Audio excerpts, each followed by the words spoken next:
Eh bien, bonjour à toutes et à tous. Merci d'être venus ce soir pour ce nouveau live qui parlera d'urbanisme surtout ce soir et de ville de demain. Je voudrais quand même, avant de commencer à parler de ce sujet, avoir une pensée pour le général de Gaulle, puisque ça fait 80 ans aujourd'hui qu'il a lancé son appel à partir de Londres pour que la France se réveille et résiste face aux nazis. Aucune cérémonie n'a été envisagée sur Miribel, alors d'autres communes dans l'Ain et en France l'ont fait, je le regrette. Voilà, je voulais le signaler hein, et avoir une pensée pour tous ceux qui sont décédés dans ce conflit dans des façons, par des manières souvent très atroces. Voilà, cette parenthèse étant terminée, nous allons aborder le sujet de l'urbanisme. Je commencerai par faire un petit focus sur ce qui s'est passé pendant ces 6 années de mandat de Madame Viricel. Je vais commencer par ce qu'il y a eu tout de suite au début, c'est-à-dire la maison de santé de la place de la République. Madame Viricel s'est attribué ce projet, qui est un projet de privé, qui a été construit par une médecin, un cabinet infirmier, un cabinet de kiné, qui ont monté ce projet que j'ai soutenu dès 2014. J'avais rencontré ces personnes et on était d'accord sur ce sujet. J'ai suivi les problèmes qu'il y a eu avec les voisins. Je vous rappellerai que j'ai été faire un discours place de la République en compagnie de Madame Viricel pour soutenir ce projet qui heureusement est arrivé à terme.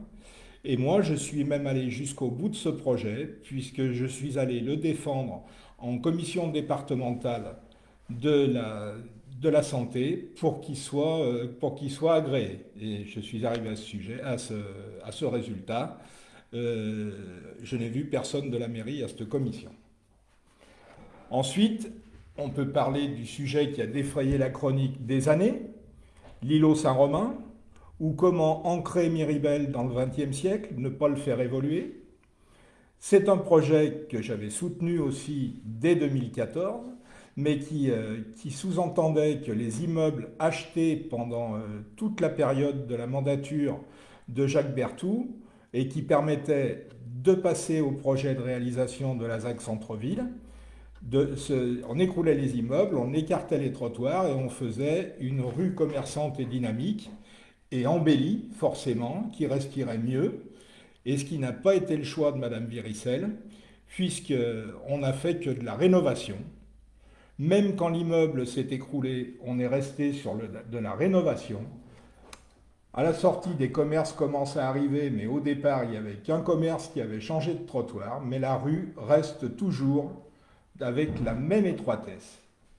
Les appartements qui ont été faits au-dessus, ils nous ont été vendus comme étant des appartements sociaux qui seraient réservés aux personnes âgées et aux handicapés. Pour l'instant, il n'y a qu'une montée d'escalier, il n'y a pas d'ascenseur, donc je vois mal comment ces appartements qui seraient réservés dans le logement social pour des personnes à mobilité réduite pourraient en être de cette façon. Vient ensuite la deuxième maison de santé, celle de la rue des Écoles, dont la construction va commencer. On part déjà du principe que le terrain a été vendu à vil prix, que la démolition de l'immeuble EDF a été aussi offerte au promoteur. Donc ce promoteur se retrouve avec un terrain pas cher et prêt à construire. Les, euh, les discussions ont commencé sur le nombre de places de parking qui devaient être faites en sous-sol dans ce bâtiment, dans ces bâtiments. Une convention a été signée et cette convention a été votée en conseil municipal et elle a été falsifiée pour être déposée en préfecture, ce qui fait que nous avons entamé une procédure qui est toujours en cours pour un faux usage de faux par un officier de ministère public. Donc voilà, c'est des choses qu'il fallait connaître sur ce dossier. Les principaux occupants qui devaient être le laboratoire, qui devait être aussi des médecins et d'autres professions médicales, le laboratoire a laissé tomber le projet. Des médecins se sont installés dans la première maison de santé. Je ne sais pas pour l'instant quels seront les nouveaux professionnels de santé qui vont venir s'installer dans ce bâtiment.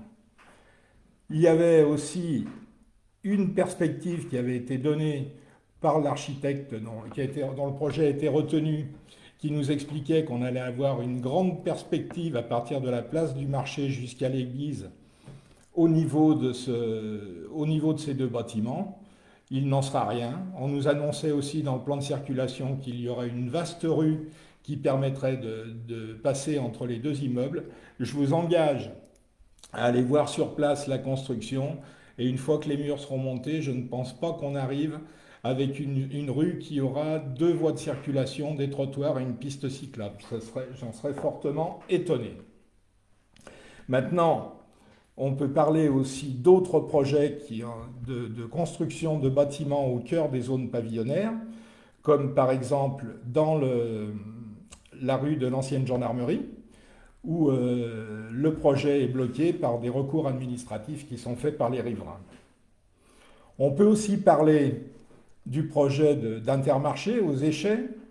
Et quand on a eu vent d'un projet d'installation d'une zone de logistique de la Poste ou d'un prestataire qui intervenait pour la Poste, avec Madame Terrier qui est élue avec moi au département, nous avons pris rendez-vous avec Madame Miricel pour lui expliquer que si elle allait au bout de ce projet, on allait avoir sur les Échets un peu plus de 1200 camions par jour qui allaient traverser les Échets, ce qui était quand même pas très raisonnable. Donc là, une chose de sûre, c'est qu'elle nous a écoutés.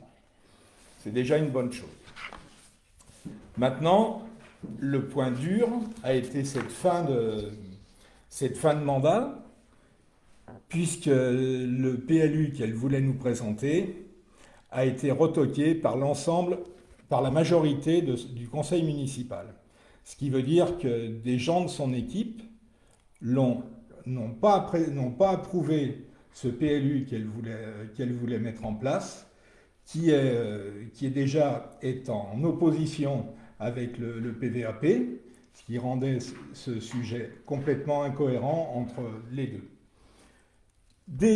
On nous a reproché d'avoir voté contre et que cela allait nuire à l'avenir urbanistique de Miribel. Il y a 2 projets urgents qui seront en cours et que nous traiterons directement et que nous pouvons traiter rapidement. C'est la maison de retraite Joséphine Guillon et le centre Roman Ferrari. Nous avons des possibilités et des solutions pour agir très très vite et ces projets ne prendront pas de retard. Pour ce qui est du reste du PLU, nous avons décidé de reprendre le PLU parcelle par parcelle. Ce projet permettra d'affiner ce PLU, de l'améliorer, mais surtout de permettre à Miribel de garder cet esprit ville-village que nous voulons tant défendre pour éviter de détruire ces zones pavillonnaires pour y mettre des immeubles.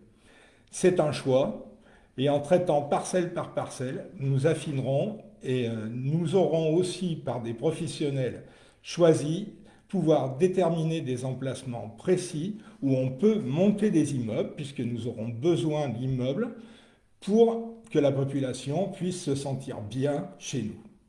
Voilà, en gros, les sujets que je voulais vous aborder pour faire l'entrée en matière sur ce sujet de l'urbanisme, et je vais laisser la parole à Anne-Christine Dubeau qui va traiter d'autres sujets. Merci. Bonsoir à tous, Anne-Christine Dubeau. Donc après le bilan présenté par Jean-Pierre, je vais vous présenter l'état d'esprit dans lequel nous avons élaboré notre projet pour le mandat à venir, que nous vous invitons à nous confier pour les 6 années qui viennent. Ce que nous voulons pour Miribel, c'est en faire, comme l'a dit Jean-Pierre, une ville-village moderne, tournée vers l'avenir, dans le respect de son histoire et de tous ses habitants. Notre rôle en tant qu'élu sera d'améliorer votre qualité de vie, puisque c'est précisément le rôle d'une municipalité que de veiller à améliorer la qualité de vie de ses habitants. Pour cela, ce que vous attendez, c'est que votre espace public soit tenu propre, que les voies de circulation de la commune soient entretenues et que l'environnement soit adapté aux besoins des habitants de la commune. L'entretien des espaces publics ouverts ou clos doit être fait dans le respect des prescriptions et contraintes environnementales. Notre politique environnementale sera donc durable, verte et globale. Pourquoi ? Parce que nous ne voulons plus du grignotage de Miribel par petits bouts, petits chantiers, sans aucune vue d'ensemble, avec des projets pour certains jamais commencés et d'autres nombreux jamais terminés. Nous allons donc redonner de la cohérence à notre territoire pour que Miribel redevienne la commune phare de la Côtière qu'elle n'aurait jamais dû cesser d'être. Nous commencerons par établir un plan d'entretien annuel des voiries. Ça a l'air bête, ça l'est, mais il faut que ça soit respecté. Respecter aussi de terminer la ZAC du centre-ville qui a été commencée il y a plus de 20 ans. C'est cette espèce d'immense chantier qui est en cours. Quand je me suis installée rue des Écoles, on m'a annoncé comme étant imminent la démolition de l'immeuble de l'EDF. C'était en 1999. L'immeuble de l'EDF vient d'être démoli et l'immeuble qui doit le remplacer n'est pas encore démarré. Cet espace qui s'étend donc de la rue Grosbon à la place du marché, c'est un vaste terrain vague qui doit être terminé avec une esplanade devant l'église. Et c'est ce à quoi nous allons nous attacher en premier, c'est-à-dire terminer les chantiers qui sont en cours depuis des années et qui méritent d'être terminés pour que Miribel ne ressemble pas à un vaste chantier tout au long de son étendue.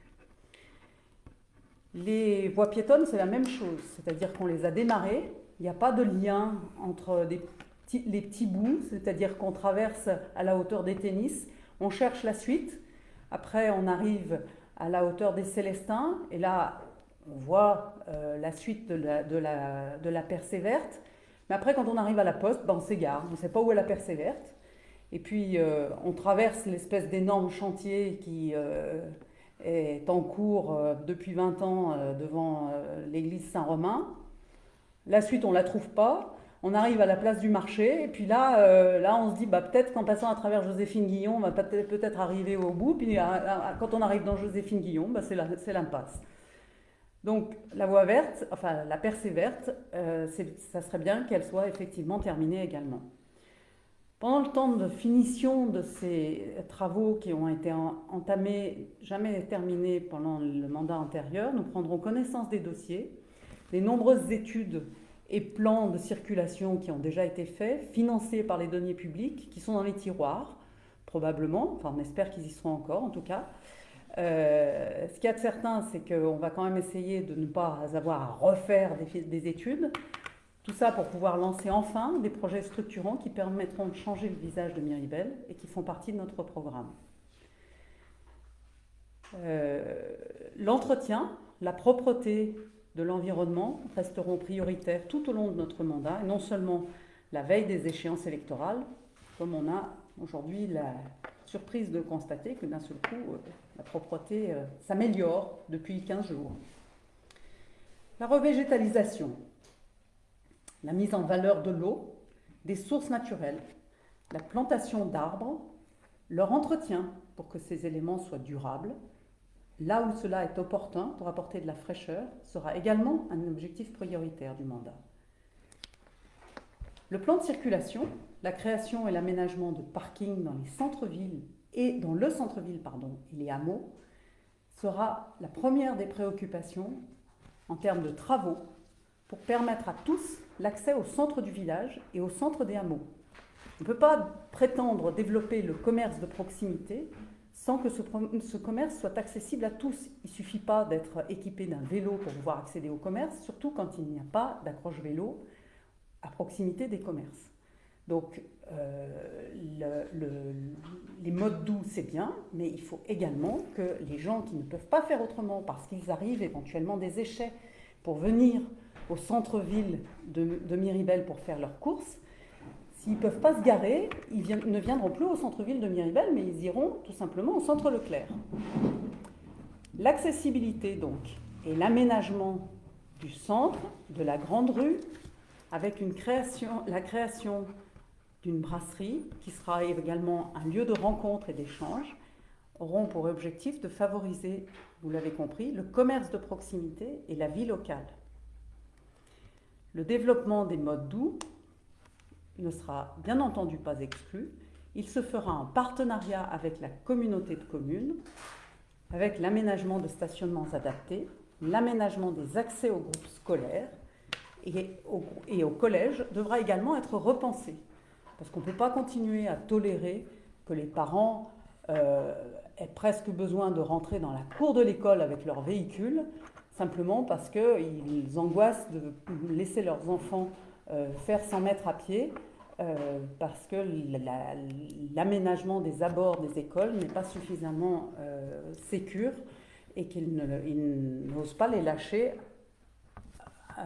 suffisamment loin de l'école pour qu'ils puissent terminer leur trajet à pied. Les grands projets que nous avons annoncés dans notre programme et que nous vous avons distribués dans vos boîtes aux lettres pourront être conduits dans la mesure où l'état des finances de la commune que nous découvrirons lorsque nous serons élus n'aura pas été trop obéré par les décisions de l'équipe actuelle. Pourquoi ? Parce que malheureusement, il n'y a pas eu de réunion du conseil municipal depuis le 28 février. Lors de la réunion du 28 février, il y avait à l'ordre du jour le vote du PLU pour la grande majorité de l'ordre du jour, c'était ça, ce qui signifie que sur la question des finances, il n'y a pas d'une information, pas de réunion et aucune information communiquée depuis presque 6 mois maintenant. On ne sait donc pas dans quel état on va trouver les finances de la commune. Et le 28 février, le projet de PLU était donc rejeté, présenté par Madame le maire. Le projet de PLU, présenté par Madame le maire, était rejeté parce qu'il ne correspondait pas aux aspirations et aux besoins actuels des mairies bellantes. Pour des raisons que notre ami Laurent Tronche, qui arrive, va pouvoir vous expliquer et vous développer.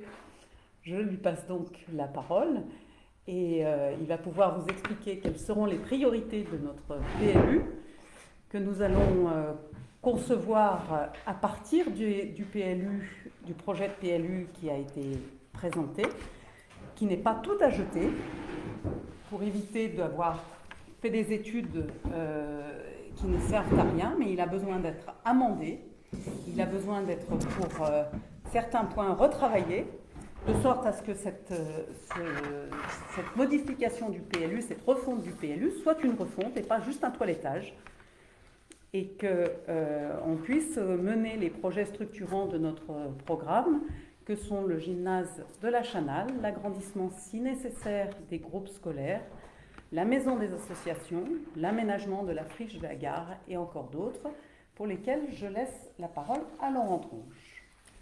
Donc bonsoir à tous. Vas-y. Alors, effectivement, le PLU va être revu. Il y a deux choses dans un PLU. Il y a un PADD qui sont les grandes orientations. Le PADD avait été voté. Globalement, il répond aux inspirations de la ville. Donc, il n'est pas prévu a priori de revenir dessus. En revanche, il y a des choses à revoir par rapport au règlement et au zonage. Ce sont les motifs qui ont fait que la majorité des élus ont rejeté ce PLU. À l'époque, j'avais dit lors de la séance du conseil municipal que le travail avait été bâclé. Il faut être conscient que tout a été fait et la pression a été mise auprès du cabinet d'études pour que ce PLU puisse être présenté avant le premier tour des élections municipales et que Madame le maire puisse faire voter un PLU en disant « Regardez, j'ai réussi mon projet ». Donc, il faut qu'on revoie cela. Comme l'a dit Anne-Christine, il y a deux projets importants à régler rapidement. Le premier, c'est la maison de retraite. Pour l'heure, ce que souhaite la maison de retraite, c'est la démolition des bâtiments le long de la Grande Rue. Un permis de démolir le permet. Et le PLU, que ce soit l'actuel ou le futur, ne change rien à la possibilité de démolir. L'ABF d'après les informations que j'ai, est également favorable dès lors qu'il y a un projet global et il y aurait ainsi une ouverture perspective sur le bâtiment de la maison de retraite. Donc ce n'est pas un sujet. Et lorsque Sylvie Viricel a pleuré à chaudes larmes lors du vote et du refus qu'on allait bloquer tous ces dossiers importants, c'est faux, puisque ça ne bloque rien. L'autre cas, c'est les travaux prévus à Romans-Ferrari. Donc effectivement, ils ont un projet. Soit, avec ce PLU, ils ont la possibilité de modifier leur projet et de faire ce qu'ils veulent. Soit on a une procédure simplifiée qui évite de modifier le PLU. Ce n'est pas une modification du PLU, ce n'est pas une révision simplifiée du PLU. C'est une procédure rapide qui, sous 6 mois, peut régler ce problème. Et accessoirement, actuellement, c'est en lien avec l'ARS, et l'ARS a quelques autres petits soucis que cela. Donc, on a déjà regardé le problème, puisque 2 jours après le rejet du PLU, j'étais en contact avec un bureau d'études pour évoquer cette question.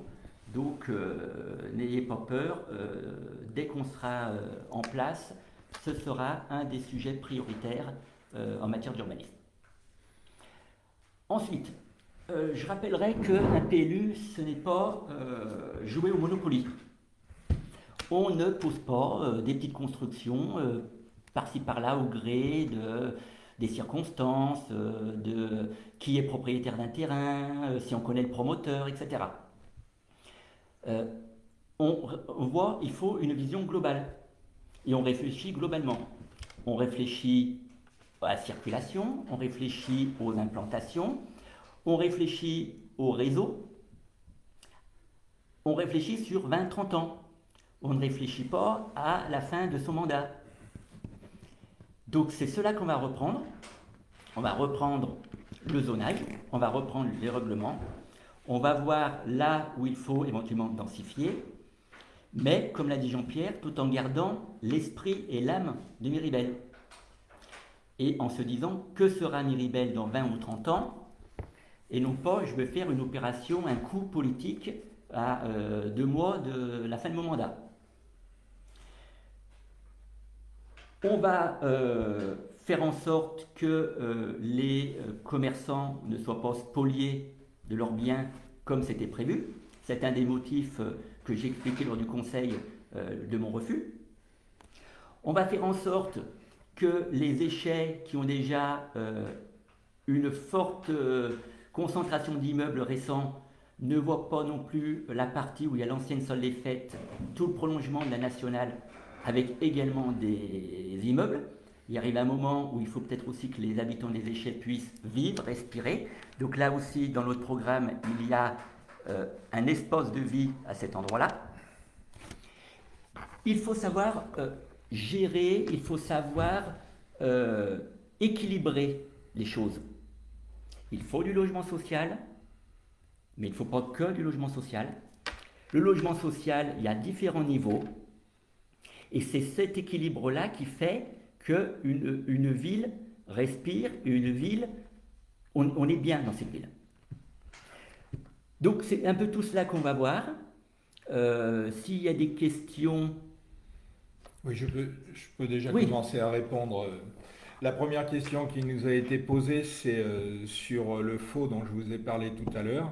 Je ne sais pas qui l'a fait, le faux, mais l'enquête de gendarmerie qui est en cours et qui s'est déjà soldée par plusieurs auditions, dont la mienne, celle de Laurent et d'autres personnes, est en cours. Je ne peux pas vous donner les résultats puisque c'est une enquête en cours. La finition de la percée verte, les biens sont acquis. Enfin, ce qui restait à acquérir en terrain, ça a été fait. Donc je pense que nous, on a un projet de terminer très rapidement la ZAC Centre-Ville et ce sera dans le même temps que ce projet sera terminé.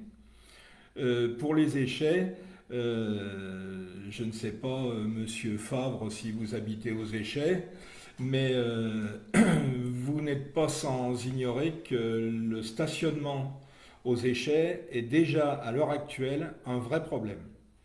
Quand ce que j'appelle le têtement marguin, c'est les immeubles qui sont après être finis d'être construits, je ne sais très sérieusement pas où toutes les voitures vont pouvoir se mettre, puisque c'est la nationale d'un côté, et de l'autre côté c'est déjà saturé. Donc, comme pour le centre-ville de Miribel, où nous avons l'ambition de faire un parking végétalisé, nous referons la même chose sur le parking de l'ancienne salle des fêtes des Échets, donc, qui sera végétalisé aussi, mais nous ferons aussi un espace de convivialité qui est encore à définir, et nous continuerons d'améliorer le commerce sur les Échets, puisque la population augmentant tellement, le commerce pourra toujours exister et se développer surtout. Voilà, donc je vois défiler quelques... Alors, il y a notre ami M. Fabre qui pose quelques questions. Donc, vous voulez démolir des bâtiments dont certains sont des sites remarquables. Alors, je ne pense pas que... je pense qu'il faudrait qu'on se rende compte, je vous expliquerai la différence entre un site remarquable et un secteur patrimonial. On a défini, et ça a été voté, un périmètre patrimonial où l'architecte des bâtiments de France doit donner son avis. Ce n'est pas pour cela que tout est gelé, parce que sinon Miribel devient un musée où on ne peut plus rien toucher. Simplement, certains bâtiments ont une protection plus ou moins importante. Certains, très importants, on va prendre par exemple la mairie, ce genre de bâtiments, qui ont une histoire, qui ont un patrimoine, qui ont une architecture, donc on ne peut pas faire n'importe quoi. Mais ce n'est pas pour cela que tout est protégé au sens où on ne peut rien démolir. Simplement, il faut l'accord de l'ABF. Je prends l'exemple de l'îlot Saint-Romain. L'îlot Saint-Romain, la direction régionale des affaires culturelles, c'est-à-dire le patron de l'architecte des bâtiments de France, était d'accord pour une démolition dès lors qu'il y avait un projet cohérent qui allait de la Fontaine Saint-Romain à la place du marché. À terme, c'était... À terme. Donc, voilà. Donc, on n'est pas dans ce problème de rien n'est possible. Simplement, il y a un certain nombre de règles et on peut démolir. Simplement, on prend l'avis de la BF qui va définir des règles d'architecture, des règles... Voilà. Ensuite, qui sera appelé son bien, les biens.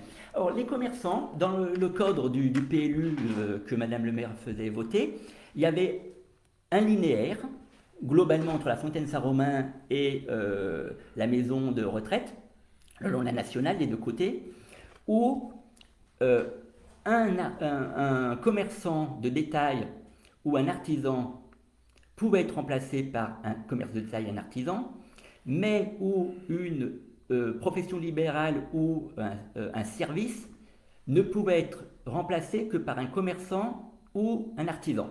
Je passe les établissements publics, etc., puisque je ne vois pas un cinéma ou quelque chose comme ça s'installer dans la grande rue. Ce qui voulait dire, on prend l'exemple du laboratoire médical, qui a un service. Le propriétaire voulait vendre les murs. Si derrière, il n'y avait pas un commerçant ou un artisan qui s'installait, ce n'était pas possible.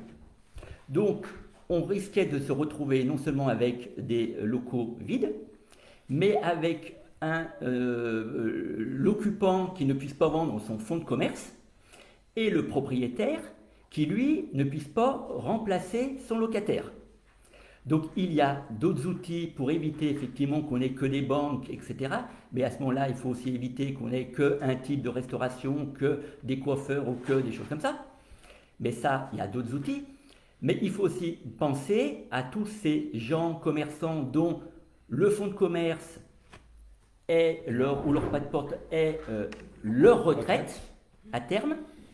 Et par une décision purement administrative, ils allaient se retrouver effectivement spoliés de leurs biens. Donc ça a été aussi un des motifs que j'ai présenté pour dire c'est à revoir parce que là il y a un souci. Accessoirement pour quand même sourire, dans l'îlot Saint-Romain, les services n'étaient pas autorisés.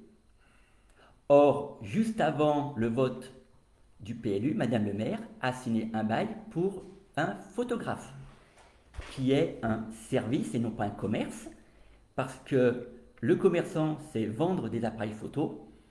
Quand on vend des photographies, c'est du service, ce n'est pas du commerce.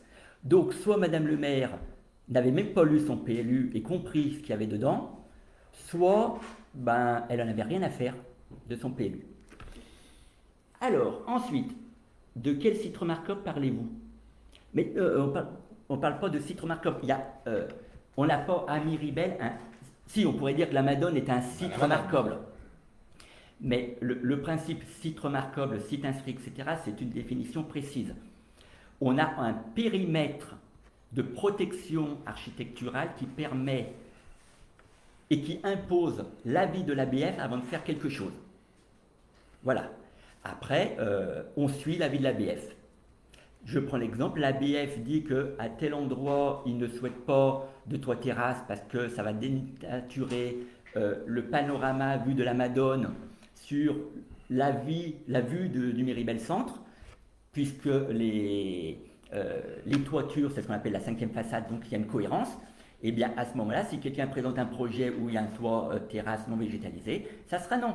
Ça peut être la même chose pour des panneaux solaires. En revanche, à d'autres endroits, les panneaux solaires sont autorisés dès lors qu'ils sont sur la face sud et donc pas visibles, par exemple, de la Madone en perspective. C'est un travail qui a été fait de manière rigoureuse, qui est contraignant comme tout règlement, mais après, il faut savoir ce que l'on veut.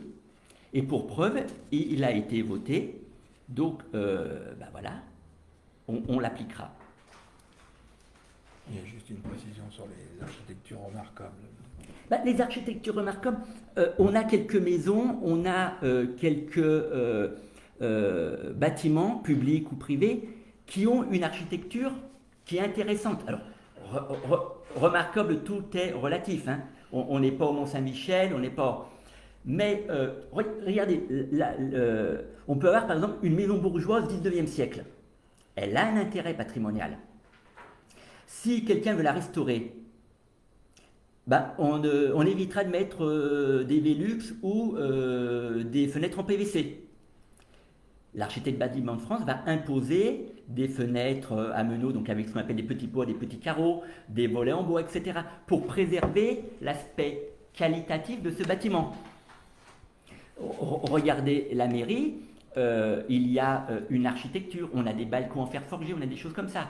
Donc voilà, ce sont des bâtiments qu'il faut préserver et que ça n'interdit pas de faire des travaux, puisque la mairie, on lui a accolé une entrée. Mais simplement, on a évité le plexiglas, on a évité les couleurs qui ne sont pas en harmonie. Donc voilà, c'est un travail.